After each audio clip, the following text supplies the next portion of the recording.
ఓం శాంతి. కేవలం బాబా స్మృతి ఎంత అద్భుతం చేస్తుందంటే, ఒకసారి రావణుడు ఏడుస్తున్నాడు. చూసారా ఎప్పుడైనా రావణుడు ఏడవటం? చూస్తాము. రావణుడు వెక్కి వెక్కి ఏడుస్తున్నాడు. అప్పుడు మండోదరి అడిగింది, ఎందుకు ఏడుస్తున్నారు అని. రావణుడు చెప్పాడు, సీత నన్ను ప్రేమించటం లేదు, అందుకనే ఏడుస్తున్నాను అని. సీతనైతే తీసుకొని వచ్చాను, కానీ సీత రాముణ్ణి ప్రేమిస్తుంది, నన్ను ప్రేమించటం లేదు, అందుకే ఏడుస్తున్నాను అని చెప్పాడు. ఇది విని మండోదరి మనసులో బాధపడ్డారు. ఎందుకంటే ఎంతైనా భార్య కదా, భర్త ఎంత దుష్టకర్మ చేసినా మరి పతివ్రత నారి కావున పతిదేవునికి ఆయన బాధని చూడలేక ఒక ఉపాయం చెప్పింది.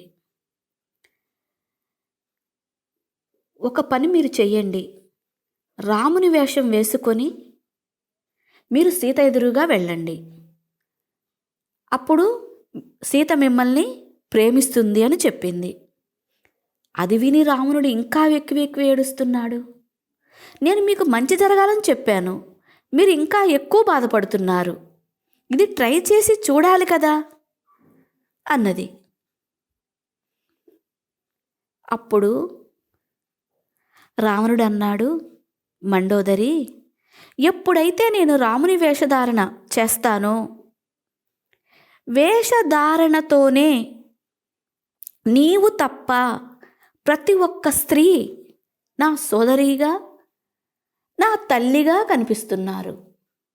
నేను ఇలాంటి దృష్టితోటి సీత ఎదురుగా ఎలా వెళ్ళగలను అని చెప్పాడు. చూడండి, కేవలం వేషధారణతకే ఎంత పరివర్తన వచ్చింది రావణాసుడి దృష్టిలో, ఆలోచనల్లో.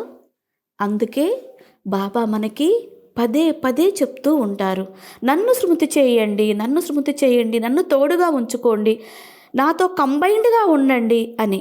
ఎందుకంటే బాబా స్మృతి ద్వారానే మన దృష్టి, మన వృత్తి, మన వ్యవహారము మార్పు చెందుతుంది. కావున సదా బాబా సాంగత్యం అనే రంగుతో రంగరించబడుతూ ఉండాలి.